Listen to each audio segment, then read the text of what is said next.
Good day, it's Dr. Rapiti. Welcome to another video. It's Saturday, the 13th of December 2025, and today I want to talk about a successful treatment for a vaccine injury. I think by now the world has accepted that the COVID vaccine was really not a vaccine, but was a bioweapon. It had lots of side effects. It was not effective. I can say this now that the truth is out about it. And one of the complications of the COVID vaccine is that it goes through every part of the body. And wherever it goes, it causes an inflammatory reaction. It damages the functioning of an organ. And this is not what should have been done. Remember, we've spoken in the past that vaccine should remain in the deltoid muscle and not travel to the rest of the body. Today I want to share the story of a couple who were affected by this vaccine. The place where the vaccine congregates maximally to almost about 60% is the ovaries, and that is one of the reasons why we have sterility or infertility, miscarriages, and bleeding disorders. And today I want to share the story of a couple who presented to me with a history of losing a child. The mother lost the child on 2 occasions, became very depressed and could not function and was worried that she'll never fall pregnant again. Being a teacher, she had to follow the rules. She had to take the vaccine. And my immediate suspicion was that this was a vaccine injury. So then I assured them that we could try something, and what we did try was we put on ivermectin and gave it a go with that, and vitamin D and vitamin C. But the main treatment was the ivermectin. I believe that it's the spike protein that attaches to the ovaries. It could dislodge it. And we also put her on nattokinase, which has a property to dissolve the spike protein. Well, I'm pleased to inform you that this young couple, the lady conceived after 2 years on treatment and produced a wonderful bouncy baby that is almost a year and a half now.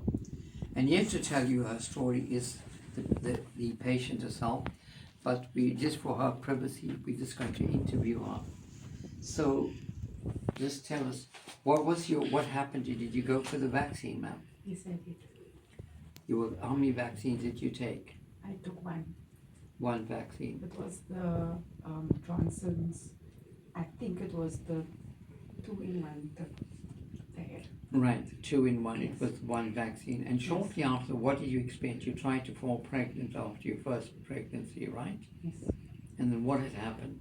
I had miscarried. And did you miscarry once or twice? Twice. Twice. What did that do to you, and did you think why you had it? How did you feel at that time when you had the miscarriage? Obviously sad and depressed, and we were trying to figure out what could have caused it. Right. Take us on to what happened then. How did it all come about that you did finally fall pregnant? My husband had come in here by chance, and we had a conversation about your theories, and we decided to give it a go and had nothing to lose. Right, okay. So we put you on ivermectin and nattokinase. That's correct, yes. And how soon after treatment did you conceive? First cycle was unsuccessful, and my second cycle we had conceived. Conceived. So about 2 months later. Within about 2 months of Yes. treatment, you conceived. How old is your baby? Currently 6 months. Oh, 6 months, right. And everything was fine. Everything is fine. So friends, here's an example that we shouldn't give up hope, even though you've had a vaccine injury. And this is the first and only one that I've treated where there was a miscarriage due to I would say, vaccine injury, because my treatment was to treat the vaccine injury itself, to treat the toxicity of the vaccine. And after intervention with vaccine therapy, she conceived, she's got a healthy baby. So those of you who have had problems, miscarriages, as a result of these vaccines, there is hope. I would think that you should find a suitable practitioner, go on to treatment, and I'm sure you can circumvent this problem and not end up depressed. I mean, you could have imagined what this poor lady went through. She would never be able to conceive. And I think this is a debilitating condition. And I think many people throughout the world, females, who cannot conceive or lost their children must be feeling terribly distressed.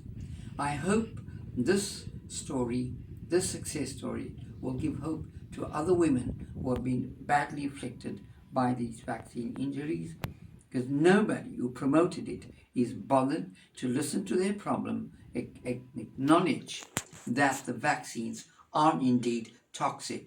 Even men could have a problem with sterility. Remember that these spike proteins can land in the spike protein, and studies have shown that when it lands into the testes, what it could do is it decreases the sperm count and the quality of the sperm. So there too, one could try vaccine injury. Well, I hope you have learned from this, and I hope many more women will feel inspired to go out and get some treatment. Take care. God bless. Dr. Rapiti.